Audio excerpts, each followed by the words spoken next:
On January 11th, 2025, the true North Node moves from 0 Aries to 29 degrees Pisces.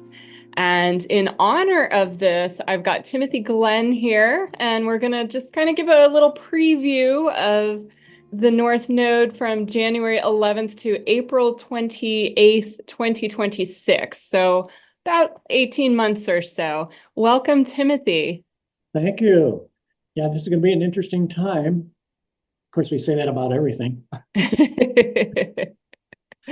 Yeah. So what's your kind of first impression of this shift? Well, since the nodes have their natural movement reversed from everybody else, that's retrograde, we're going completing a lap around the zodiac now, right there at the world axis and going into Pisces from Aries. That's a hell of a shift. Yeah. Yeah. Yeah, go for it. Aries to like wah, wah, wah. Whoa, Pisces. Yeah. So yeah, we're ready to really get into some serious mysticism now. Yeah. So the last time that the North Node was in Pisces was 2006 and 2007. And I was thinking about that before we got on the video call. That's when you and I met, was in 2006. So we're like completing that cycle around the zodiac. And I know that time period. I mean, I remember it well because it was just such a spiritual time. I mean, it was really supportive of people that are doing astrology, people that are doing any kind of spiritual healing work. There was just a real uptick in interest in these sorts of things. Yeah. And at that time, the spiritual element was still open here in Reno, and that's where we got together. Yep. Yeah. So in terms of kind of what can we expect, I mean, I think looking back to 2006, 2007 gives a little bit of the flavor of the North Node in Pisces, but we've got such different energies in 2025 in terms of where the other planets are and where they're going. So really that Aries Pisces cusp is going to get a major workout, especially in the first half of the year. Yeah, once we get to the March equinox, we'll start watching at that time because we're going to have the North Node and Neptune together. Be a little woo-woo there. And then, of course, we'll have the North Node and Saturn getting together in April. So it's going to be interesting to watch this one.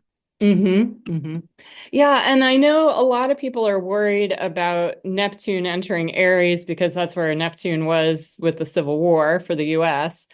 But I also feel like kind of Saturn entering Aries not too far behind that, it almost cancels out that energy. I mean, they're very opposite type energies. And so, what are you kind of anticipating in terms of the Neptune Saturn impact? I see that as actually mitigating circumstances. So, it's like, okay, yeah, Neptune going across that cusp. Okay, that's whatever it is every time it goes across there. But the context is always different. And the context is way different now. And one of the big things that we had been talking about in recent videos is we had this long transit across the cusp from Capricorn into Aquarius of a little ice ball named Pluto. And so Pluto, now fully established in Aquarius, is like the backdrop for the next 2 decades. So that's really the basic context that I look to immediately. It's like, okay, this is happening again, but this didn't happen with Pluto in Aquarius before. So I'm holding out for the human heart to win out here. Yeah, well, and Pisces being the sign of idealism, I think it makes sense to kind of aim high and hope for the best. Some of the kind of less great things about Pisces would be a ramp up. I mean, it's great for fantasy, right? If you're a fantasy writer or you're doing movies or anything like that, I mean, wonderful energy for that. But if you're getting most of your information from like the media, which Pisces also rules, we're likely to see the most absurd stories that you just can't even believe that anybody would be trying to pass off as the truth. So, I mean, it's going to be a mixed bag, I feel. Yeah, and of course, we're always at choice. And so there's a sector of the population that will probably choose to try to maintain their old system and their legacy media grip on reality and so forth. And I don't see them faring well in this. Yeah. We're too much into the grand awakening here. Just look at their ratings now. Mm-hmm. The way that whole thing is tanked. And also, another cool thing about Saturn traveling through Pisces is a lot of people then find it a lot easier to not just buy into the mainstream narrative, whether it's academia, whether it's what they're telling you in the scientific realm, whether it's what's coming across your television screen at you, etc. Oh, everybody's starting to question reality more. Yeah. Yeah, and in terms of kind of creating your own reality, I do feel like the Pisces energy can be very helpful for that. Big time. Yeah. Because ultimately, there is only the one infinite energy field. We are all the field. And so ultimately, of course, we do create our own reality. It's just that we've allowed our consciousness to be hijacked by beings who don't really have our best interests foremost here. So, coming into our universal awakening, we can step into our universal creatorship, and Pisces can be really, really, really creative because we're going beyond the real structured 3D 5 sense type of thing. And that's another one that's going to be really huge. Years and years ago in the WebBot data, if you're familiar with Cliff High's work, he was talking about us eventually coming into this time where our 3D claptrap going on here, the brain in beta state or whatever, all this 5 sense, like we only have 5 senses, right? Well, that's going to get to the point that it's going to be like a mushroom trip. So his concern there was for the people who've never had any kind of really spiritual or mystical experiences, never done out-of-body travel, never done dream travel, never worked with dreams, never had any kind of deep meditative experiences, or people who've never even gotten stoned, never had anything hallucinogenic in their lifetime. What are they going to do when this real strict, rigid, like Virgo South Node, so-called reality really starts to go wonky, wonky, wonky because the old matrix program is crashing because we're going through a real reset. Yeah. Well, and it's interesting that you're mentioning the Virgo South Node just because, with the possible exception of Capricorn, I would say Virgo is the most concerned about time, like looking at the watch, what time, whereas Pisces is kind of like time flies, like literally off your wrist, right? And so I'm seeing this already in some of the sort of UFO discussions and not so much the nuts and bolts stuff, but the ones that are really looking at what does this mean about time and like time with capital T, like what is it? And that feels like a topic that is really going to shift in the next year and a half. Well, yeah, because we're also going to have a much greater opportunity here to get into our multidimensionality. Because it's not just 3D with 5 senses. God, we're these universal beings and everything is the field. So we're ready to really open up to this much broader experience. And yeah, it doesn't have all the straight lines and rough edges and so forth, because Pisces can be really, really dreamy. Mm-hmm. And so as regards time, well, we're at a time of interesting games with timelines and time tracks and time this and time that. It's like, whoa. We can also translate that perhaps as probability lines. And, it's not rigid and linear. Years and years ago, remember in a channeling session where somebody was trying to put everything together, data stacked like bricks on bricks. And so it came out like, if you're going to take everything and try to put it in some linear grid, you're doomed. It's not going to work. Yeah. Well, and I was reading about this and I can't remember who mentioned it, but if I remember, I'll put it in the show notes.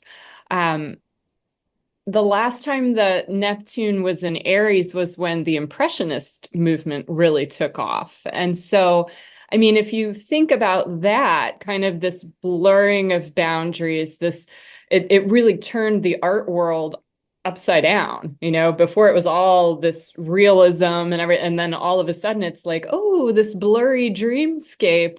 So we'll have that with Neptune up in Aries for a good portion of this, but then at the same time, this great influx of creative inspiration and, what's coming in from the ethers and how do we find new ways of presenting that into some sort of art form? Does it mean that we're getting a new art form or, the possibilities are really big. Yeah. And not just one new art form. Yeah, the possibilities are literally infinite.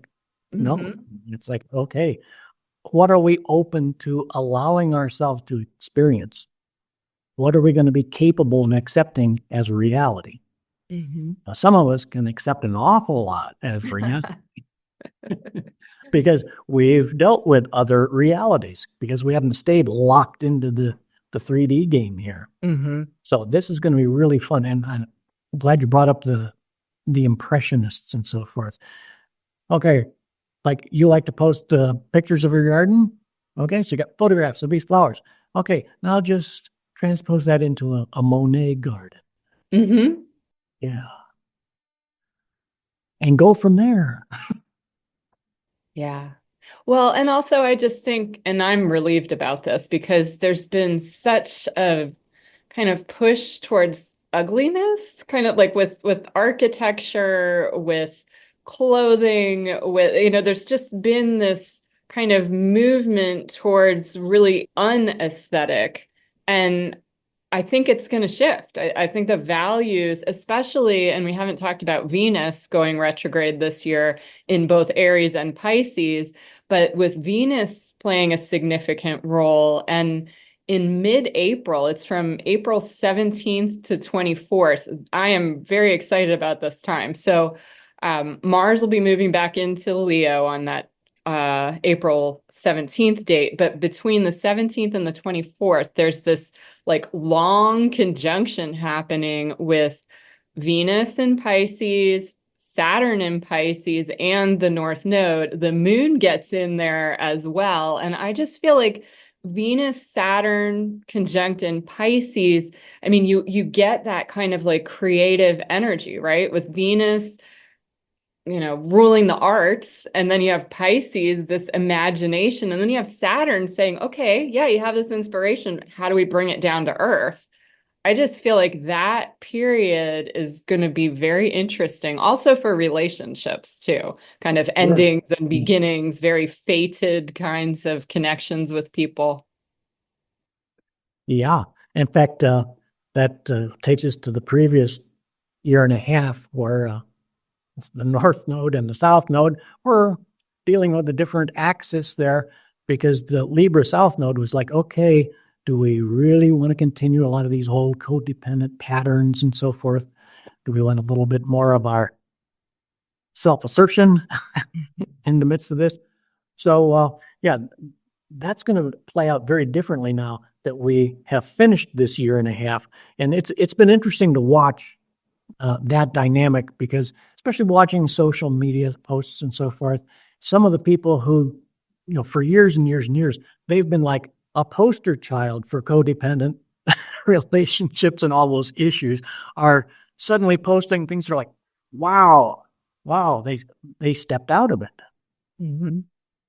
Recognizing some of the old patterns for what they are and getting a little more realistic before the North Node goes into dreamland here.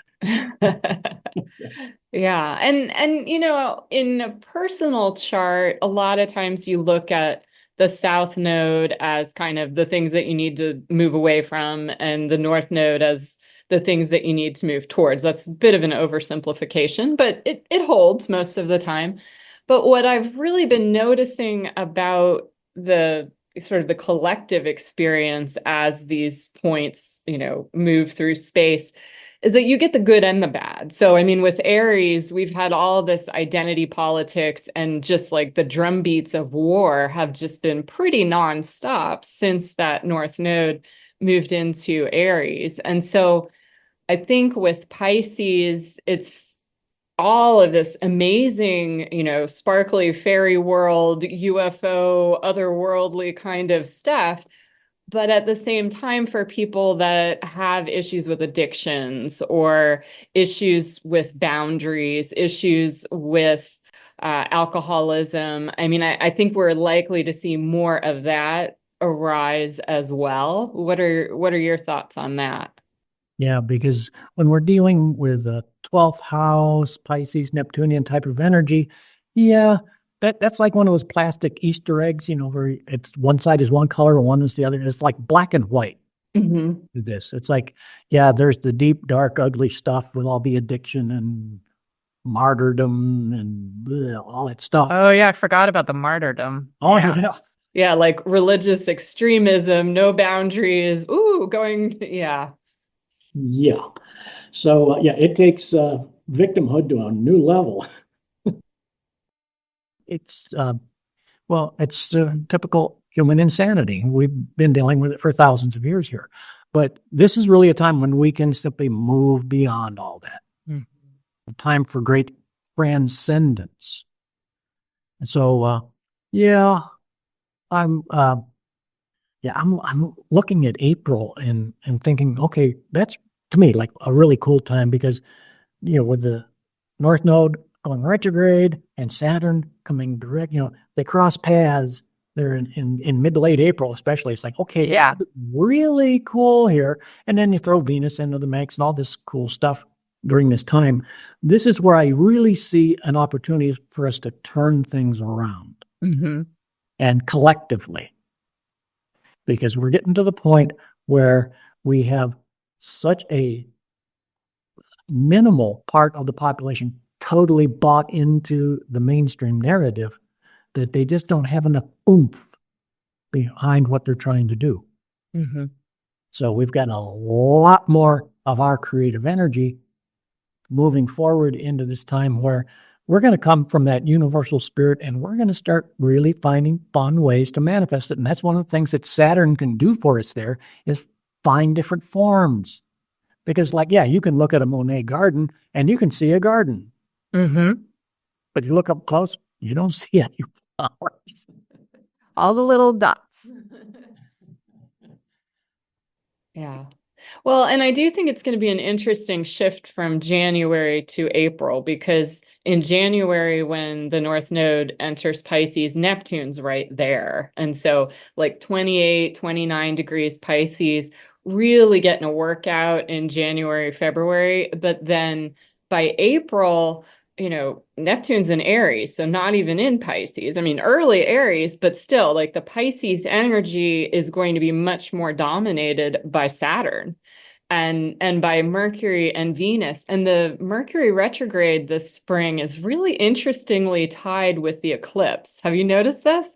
So March 14th or 15th, depending on your time zone, is when Mercury stations retrograde in Aries. But we've got an eclipse that day in Virgo. And then on March, let me see when this is. I can't read my notes. Oh my goodness. So Mercury stations retrograde in Aries, March 14th or 15th, depending on your time zone. we've got an eclipse in Virgo that day. And then on March 29th, that's also when Mercury re-enters Pisces. And so that's an interesting thing. So the solar eclipse on March 29th is in Aries. It's at exactly 9 degrees Aries. But we get this Mercury energy again, where Mercury's making a big move that same day, moving back into Pisces. And the Sabian symbol for that solar eclipse at 9 Aries is a crystal gazer. And so I'm kind of psyched about that one in the sense that I think it's a great time for like crystal skulls, right? So, if you're talking about communication and kind of that energy, I feel like Mercury's involvement with this eclipse cycle, we're going to have some kind of new information, new understanding of the world. And that's just the beginning.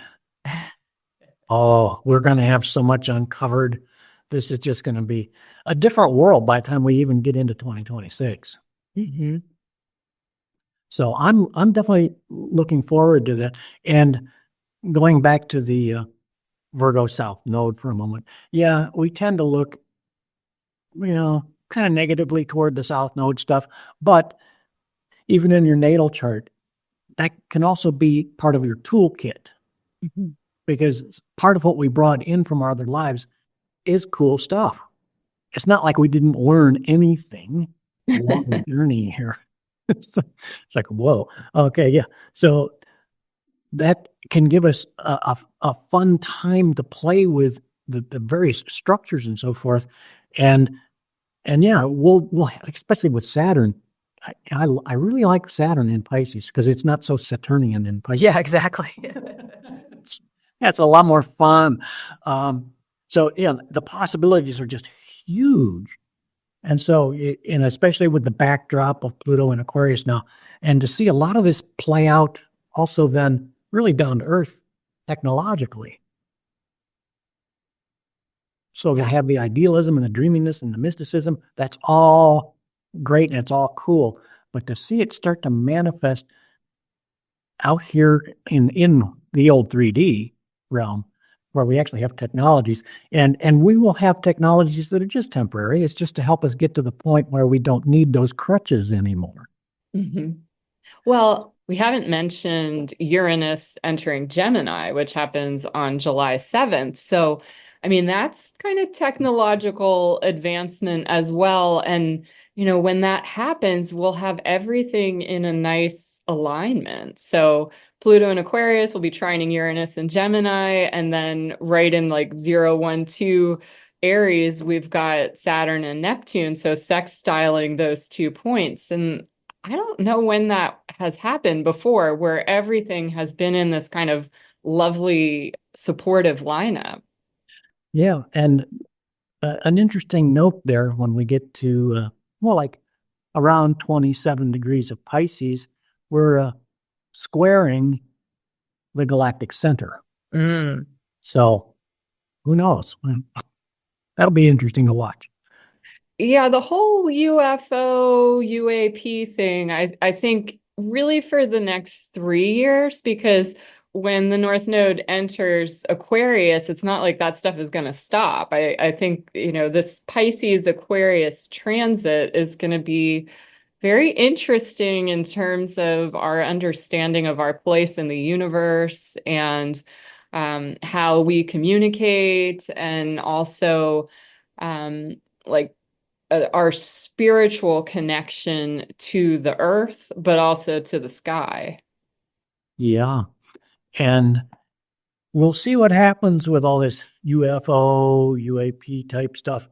Because if you remember, Werner von Braun had said that the last card the old controllers are going to have to try to play is the fake alien invasion. Mm-hmm.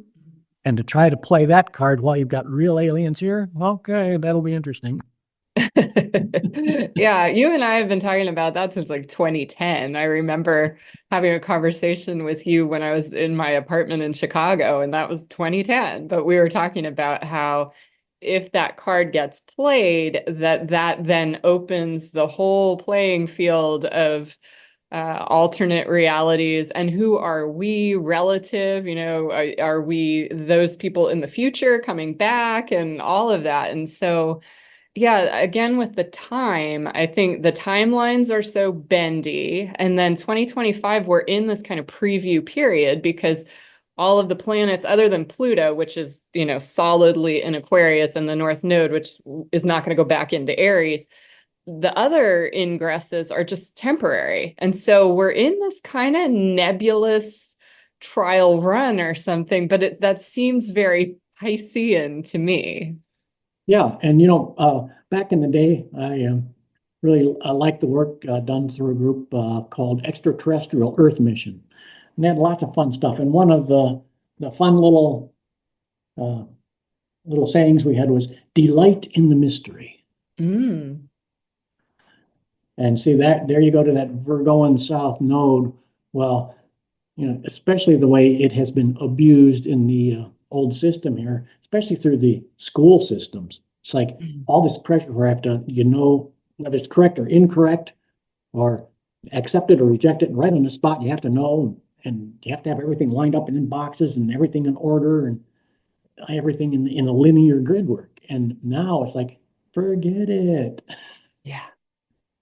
And I think Uranus moving into Gemini is also going to really influence, especially early childhood education. So, all the standardized tests and everything. I know so many teachers that are no longer teachers because they stopped being allowed to teach. They weren't teaching students how to think for themselves. They were teaching them how to pass the standardized test. And that's a very different approach to education, but I just feel like Uranus is going to kind of topple that one. And we're going to go back to more, how do you think? How do you process information and then make your own decision, make your own conclusion? And I mean, that's how I was taught in high school. But I know even my brother's 6 years behind me. And like by the time that his class was in, the education system was completely different. It was all very much like, this is the correct answer, and you need to parrot this back to you. Yeah.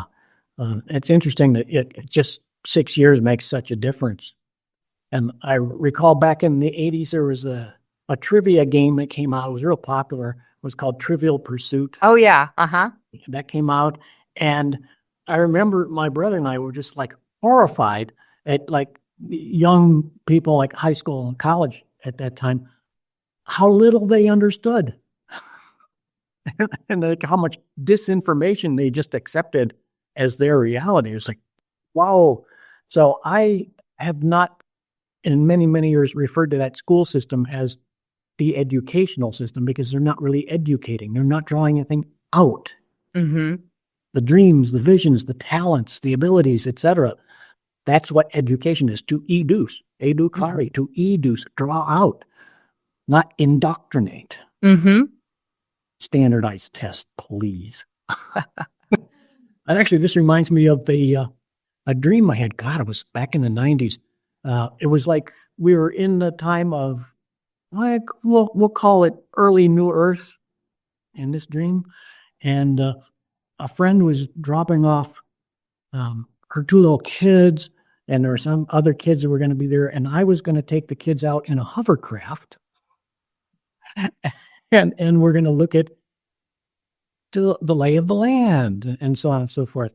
And I remember as I was talking to her in the dream, I was thinking, I'm not going to say this used to be Colorado and this used to be Wyoming, because there were no such things as boundaries anymore.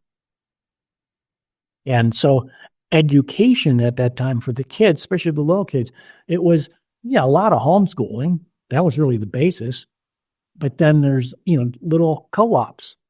Because I would teach astrology and numerology and things. You have to teach math through numerology and so forth. And then we would have times where there were certain things you'd like to learn. And so the kid can go to a classroom situation and so on and so forth. And lots of different variations that we haven't even thought of yet. Mm-hmm. Yeah. And I think we're probably going to see more of a resurgence of like Waldorf schools or Montessori kind of schools just, I mean, they've always been around, but I just think that the appreciation for that is going to increase, especially with this time in Pisces. Yeah, that type of education will become mainstream. Mm-hmm. And the current public school system, I don't really see, I don't see much of a future for this thing. Yeah. Well, and academia too. I think Saturn in Pisces has really kind of knocked some of that down, and same thing with Pluto and Aquarius. I think this idea of, well, I'm at the top of my game, I'm the expert, and everybody else needs to fall in line. Like that's going away, and we're seeing a lot more cross-pollination of different studies. And so I think kind of the multidisciplinary approach just to life in general, I think we're going to see a lot more of that, but I think it's going to play out in academics as well, where it's less about the, identity kind of stuff. That's more the Aries North Node. And I think with Pisces, we're going to see more of a blending, right? A blending of disciplines, and through that, a lot of new insights. Yeah, and another little term that has been so deeply ingrained in academia and in the scientific community that's going to kind of get real fuzzy and drift off into the ethers here is peer-reviewed. Oh, yeah. Yeah. If the peers who are established in this system don't approve of it, well, you're screwed. Mm-hmm. Wow. Well, I think things are going to open up. Yeah. Well, and also just with Pisces being the sign of illusion, delusion, but also like disillusionment, I think when some of the revelations that we're likely to have in the first half of this year come out, there's going to be a real kind of rejection of a lot of things that formerly were just, of course, of course, this is what life is. And I just don't see that sticking around for a whole lot longer. No, that reminds me of another thing from the days of extraterrestrial Earth mission, like, mid 80s to mid 90s. It was a fun time there. One of the favorites was the disillusionment. Mm-hmm. The hyphen in there makes it a little different because, okay, we've been living this illusion. Okay, it's time to get disillusion. Mm-hmm. And so that's going to be really playing out in the early part of 2025. So we'll see a lot more of the old illusions with people just looking right through them and going, whoa, what? Yeah. It's like sometimes you get to the point where you realize, God, once upon a time you actually believed that? Whoa, that is going to be going like faster and faster and faster now. Yeah. So when people hit their awakening, they're going to go at a rate that would just amaze us in our, earlier years of when we were more like salmon going up against the stream to do any kind of awakening.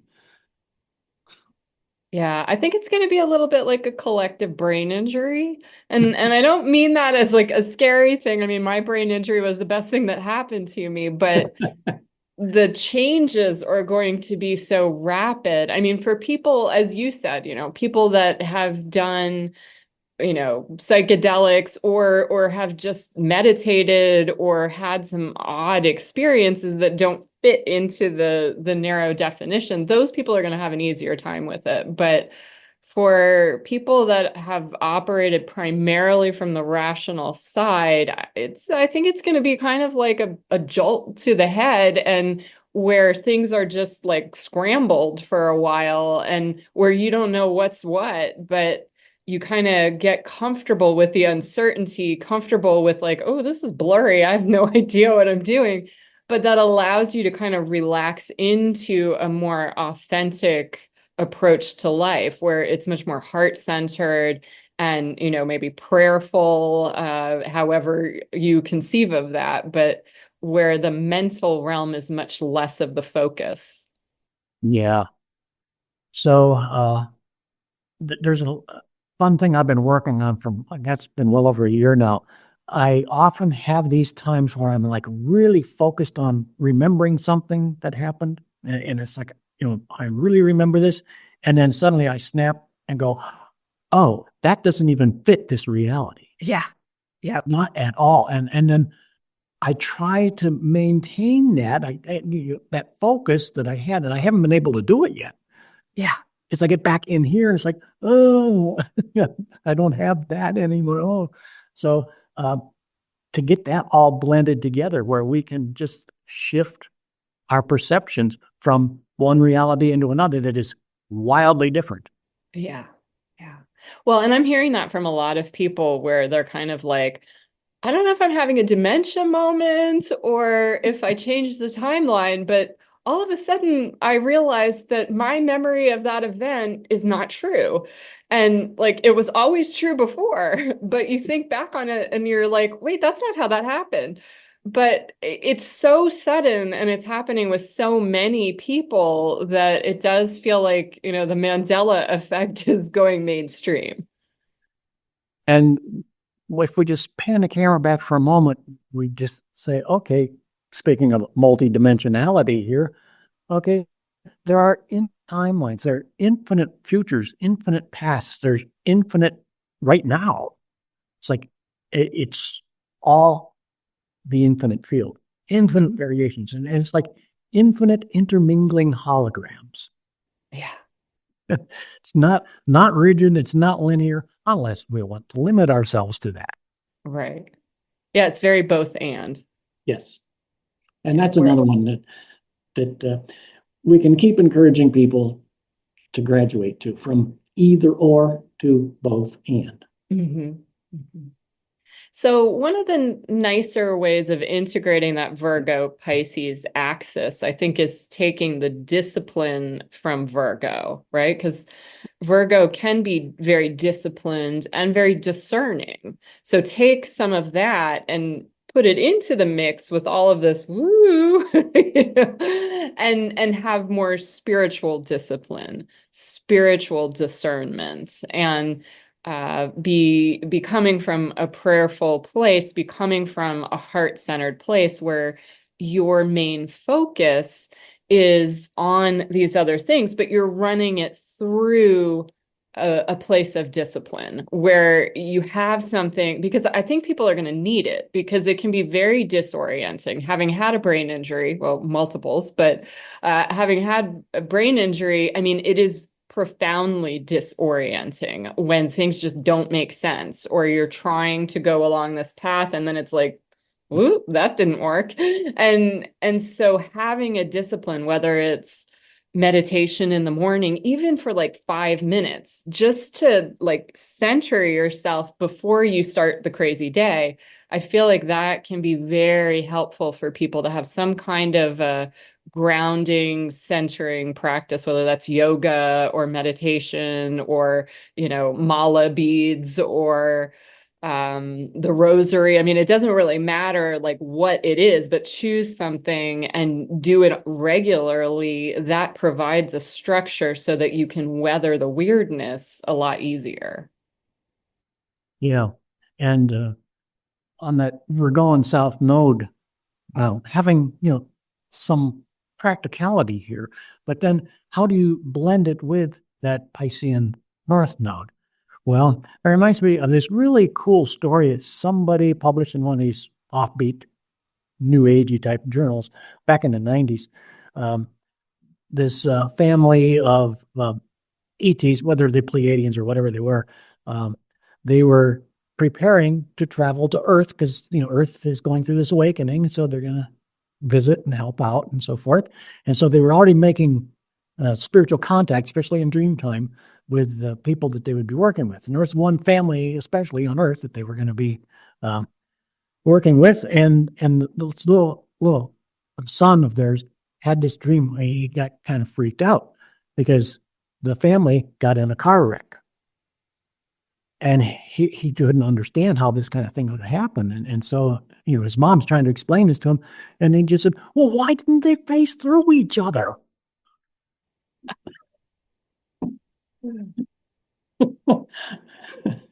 Yeah. Okay. See, in his reality, his Virgoan type of energy is like, well, just face through each other if you're in that kind of situation. Duh.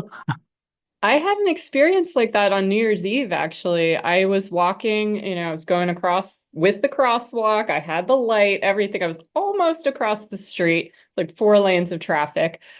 And this car is like getting ready to turn. But I mean, I am very clearly in the crosswalk, right? And I realized like they are accelerating into me and we're, I mean, I don't know whether I was like invisible to them or what, but I mean, this car was not stopping.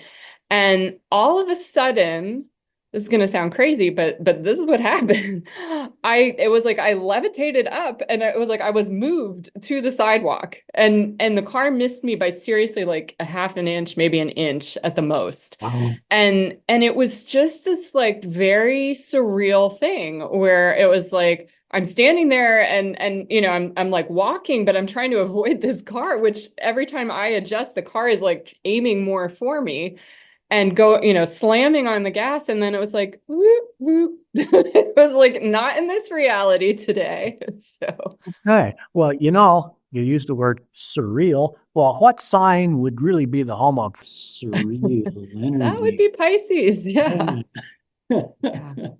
Yeah. So delight in the mystery. Yeah.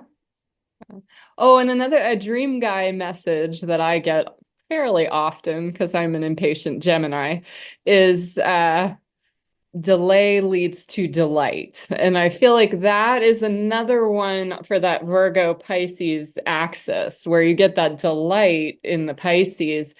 The delay, the Virgo does not really like that, but I feel like focusing more on timing instead of the clock or the calendar. So, like perfect timing, synchronicities, things coming in where it's like this was so delayed, but then when it finally happens, it's like, oh my gosh, everything came together and it was just perfect.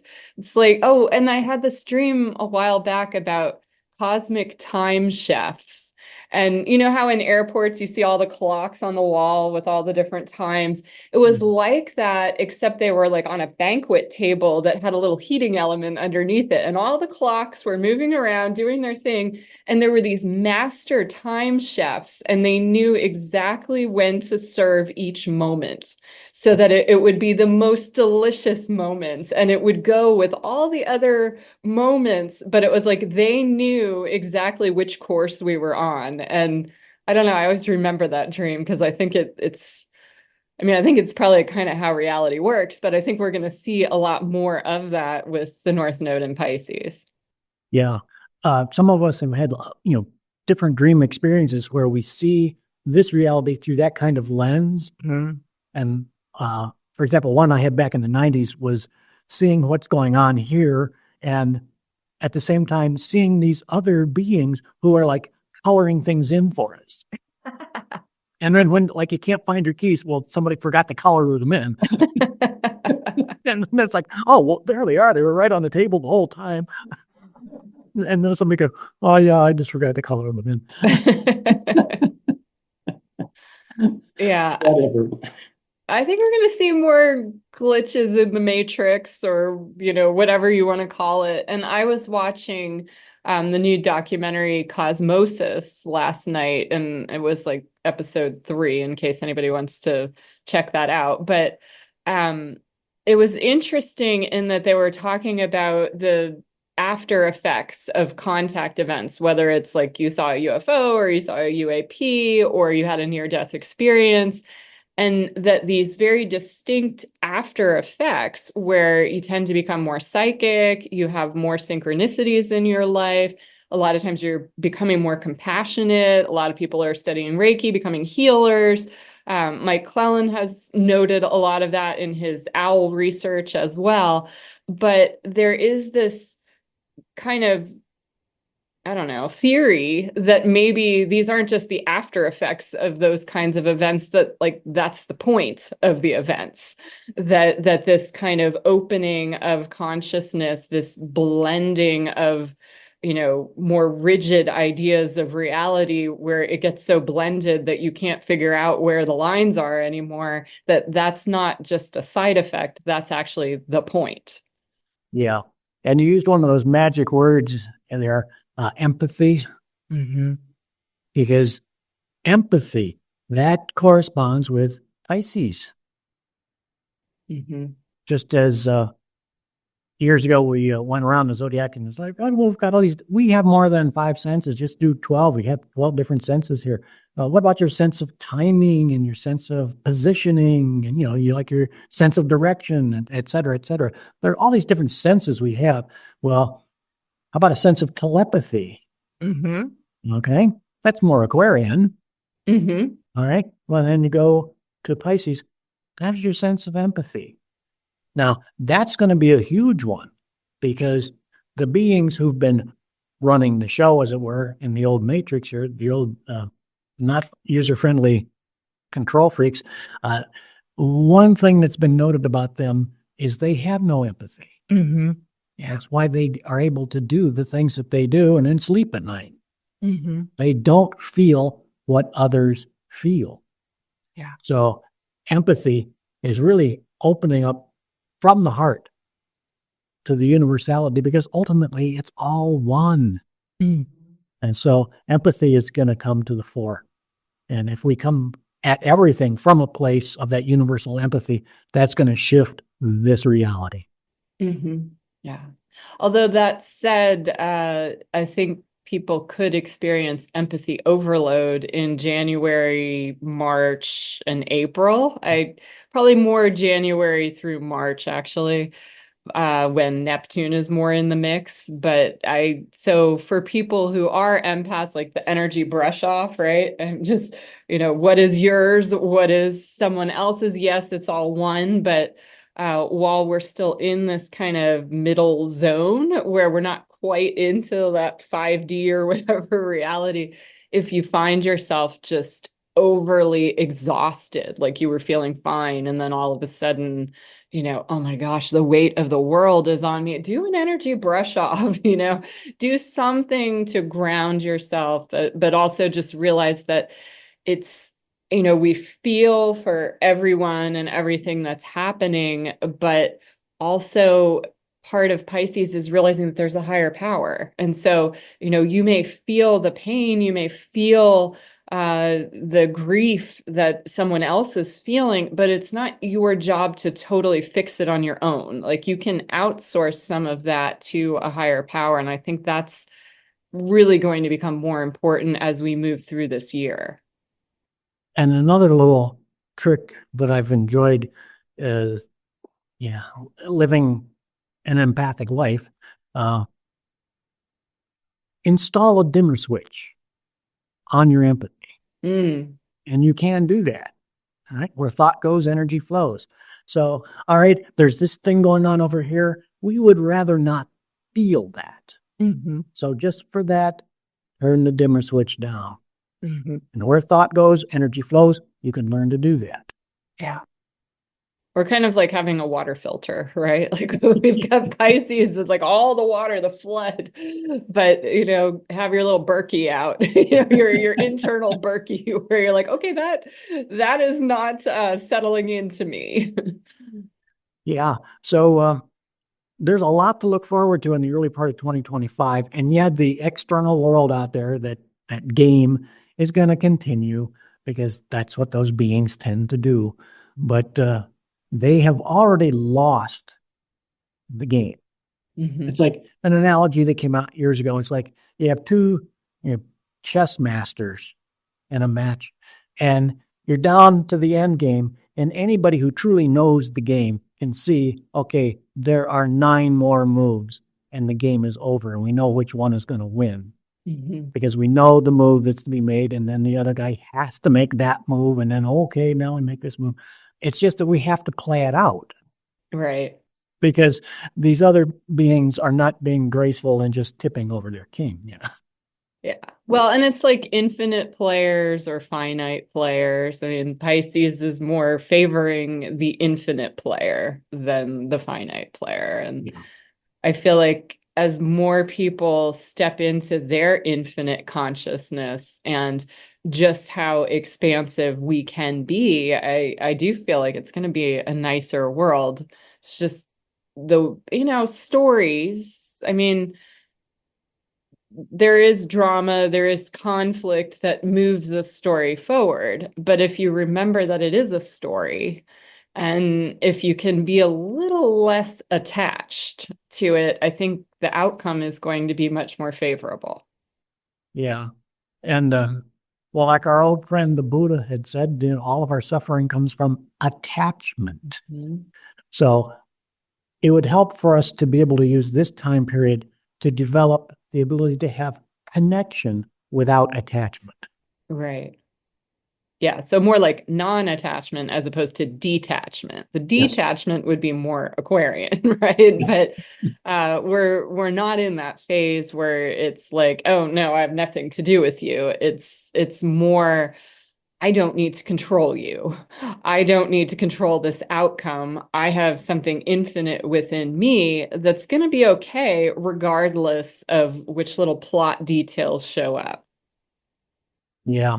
Remember years ago, somebody coming forth with this thing about how you could transcend all of this, and people really want to know, yeah, okay, yeah.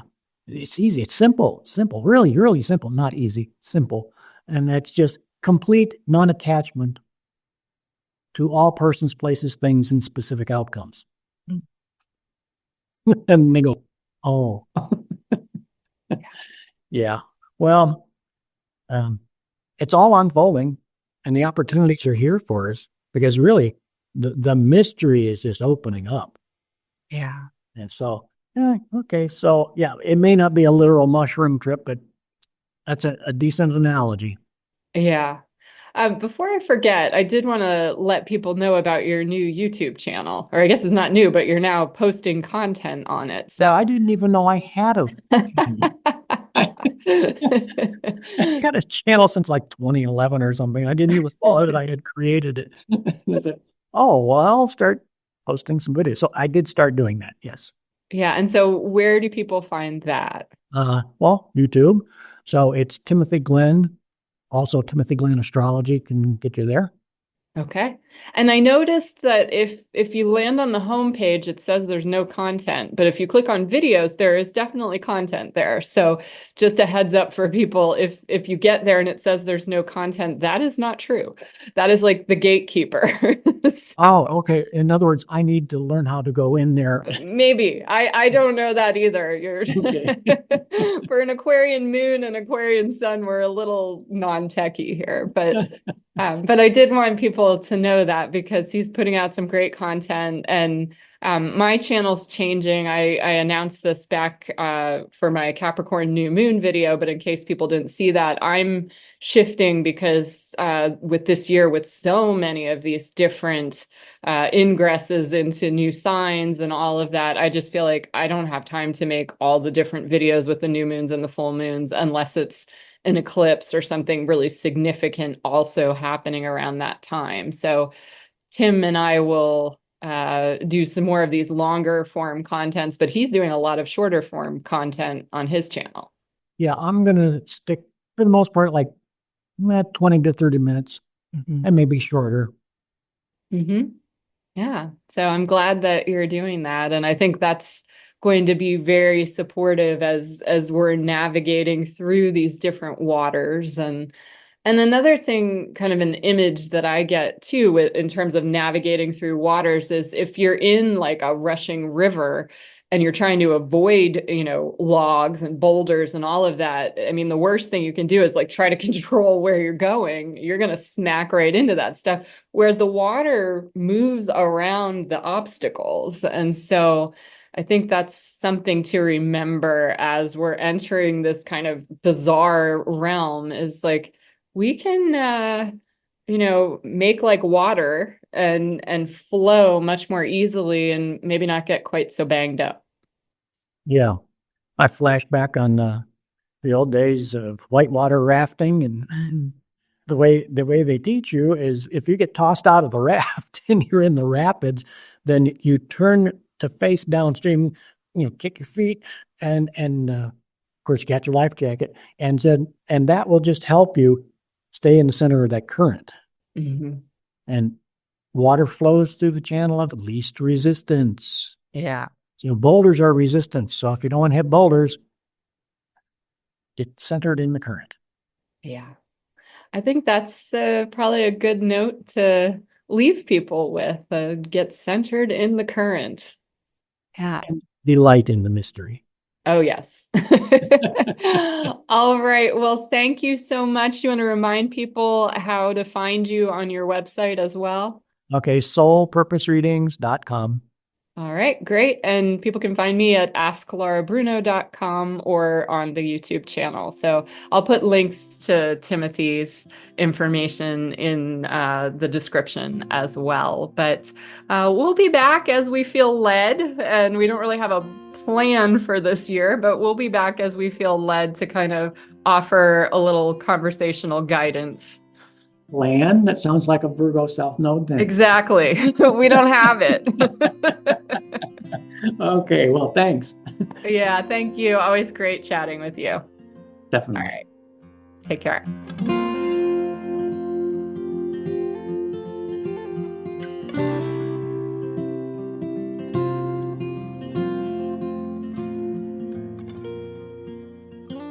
Woo. Other than my complete Pisces, I'm like talking about Mercury and Pisces and demonstrating it.